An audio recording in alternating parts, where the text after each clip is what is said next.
Hello everyone, this is Vishnu, and my topic for concept video for subject programming with objects is on client and server. And let's get started. So, who exactly is a client? So, client is a system which sends requests to utilize the services provided by the server. So, clients are the one who enable requests to the servers to provide data for them, and the client-side systems handles front-end process like UI UX. When talking when we even consider web development, where HTML and CSS and JavaScript can be considered as client-side systems, where JavaScript it used to be in the server side, but now in recent years has been um, converted into a front-end, let's say like program, where or programming language which where the computations are being done in local machines itself. So this is who is a client, where HTML is the framework, and HTML is a framework, and CSS is a the styling, cascade styling, and the JavaScript is for the actions like animations. Not only animations, where animations can be achieved by normal CSS or HTML as well. Not HTML, CSS, but JavaScript can do more than that. So this is what a client side will look like. And coming to Java, it would be the UI UX, where we we can utilize AWT and all of them, and yeah, AWT for building the graphical user interface. And what is a server? So server is something or a system which provides services on request, and this server takes the complete load of computations which needs to be done, since the utilization of FPGAs into the servers made it possible that intense computations can be done on the CPUs, or the FPGAs will take care of the computations, and the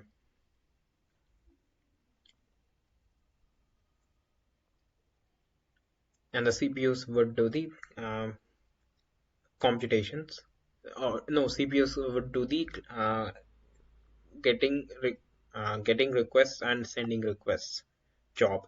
So server handles processing, sending data as per request to one or many clients, and the data storage. And it also even stores the data, where servers usually store the data in data warehouses.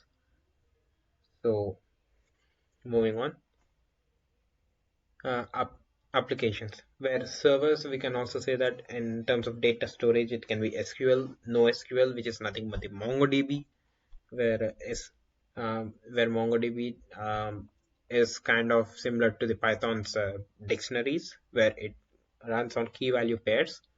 Similarly, in MongoDB as well, it is based on key value pairs, the data storage. But in which is a very which is an advantage in terms of eliminating the false or null data, where in SQL it's not possible, as each and every data column or the data block is being provided to the respective column or to the respective row, actually to the both. So moving on, applications. So as we said earlier, for websites, front end, in the sense it would be HTML, CSS, and now backend wasn't come will not come under JavaScript, but we can also say that backend process may or may not use JavaScript, may or may not use backend process resources. It will use the local resources, and SQL. which is sequential query language, structured query language, sorry, and the MongoDB, these etc. for data storage um, and also for computations, where we see in the third point. So moving on to second point, mobile applications. Front end would be UI UX, and the back end would be Kotlin or Swift. In case of Swift is in case of iOS devices, and Kotlin is in the case of Android devices. Java in C++ is in the case of it used to be in the case of iOS devices, but uh, we are not sure that C++ is still supported in iOS devices. And Java, it's for all the desktop and desktop mobile, no matter which platform it is. All what all Java needs is that it needs the JVM, Java Virtual Machine, or the JDK, Java Development Toolkit. Well, JVM is more than enough because it will take care of compilation. It will take off interpreting the compiled code and executing it. So, and SQL and MongoDB are for storing the data. So, scientific computing, it's in the front end there would be a terminal and an editor, and in the back end there would be a software which are nothing but the TensorFlow in case of Python, where we can have a look at Colab, which is a Google initiative, where we can use TensorFlow, where they provide editor as a Anaconda, not Anaconda, Jupyter like page or interface to work on, and the backend consists of TensorFlow is a package in that, and PyTorch. TensorFlow is actually developed by Google. PyTorch is by Facebook, and R is a language which is used for scientific computations or for this data analysis kind of works. And Python, it's a basic language or the language which is basically used in Colab. And flavors of SQL, which are nothing but MySQL, Azure SQL, and etc. Google SQL, which is nothing but the BigQuery, and so on and so forth. These are used for scientific computing. These are the things which are implemented in scientific computing. So, let's talk. If we talk about the hardware, which is in that, so in the client side, there should be a compatible electronic device. Why compatible? Because as we have seen that Swift, the apps which are written in Swift cannot be run on any devices, not even a Windows laptop or even an Android mobile phone. Where in iOS or Mac OS, we need a virtual machine which acts as a mobile, and in that we can run Swift programs, where Xcode can take care of that problem. When Xcode is a development environment, there we can run our codes or Swift codes. So there needs to be something compatible electronic device at the client side. Then channel, which is nothing but the internet. So because servers are something which are stored or yeah, servers which are present uh, outside, maybe in forests or underwater, where Microsoft have implemented it in under the water and cylindrical tanks, underwater server farms, and underground server farms as well. And so for that we need internet to send or retrieve data. So in the server side we need data storage devices like hard disk drives, because solid state drives would be very cost intensive. So data storage devices, it's maximum based on hard disk drive.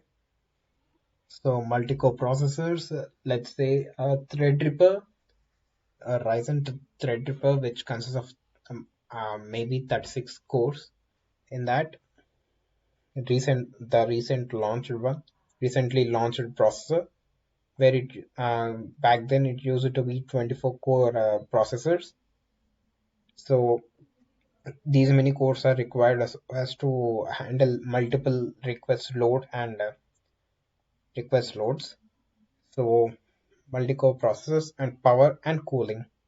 So power is to power those hungry hardware, and cooling is for if increasing the efficiency and longevity of the entire server farm. So cooling is a must. So the places where supercomputers exist, there the temperatures would even be in minus degrees Celsius, and it each and all of that depends on what kind of a server farm it is. So if it's a supercomputer, there would be mine. The rooms can also reach minus degrees Celsius, so as to run their supercomputers at higher efficiency rates or higher optimal levels. And a few server farms may or may not have a proper cooling, where let's say like local police stations or um, local or colleges, since not much of a computations is required, and so therefore less computations, so which is directly proportional to less power consumption and less heat generated by the hardware. So it completely depends on where the servers are, or and what exactly the servers are doing. So this would be the basic architecture, where site 1, site 2, site 3, site 4 are clients, and communication network is nothing but the internet by which they communicate with the server. And the server has a central computer, which is nothing but the CPU, where where the CPUs used to have two CPU slots, where one CPU, where we can understand that one CPU can undergo through fetching the data or listening to the clients, and the other server can or other CPU can deal with the um, or can behave as a sender unit, where it fetches the data and it processes it, and it sends back to the client. So database 1, DB1 and DB2 are nothing but the databases which are connected to the central computer, where it fetches the data as per the request by the clients via communication network, which is nothing but the internet in this case. In any case, or, or home servers may or may not have internet connectivity, since the servers can be accessed through manual or cable, by interfacing cables to the devices as per the requirements.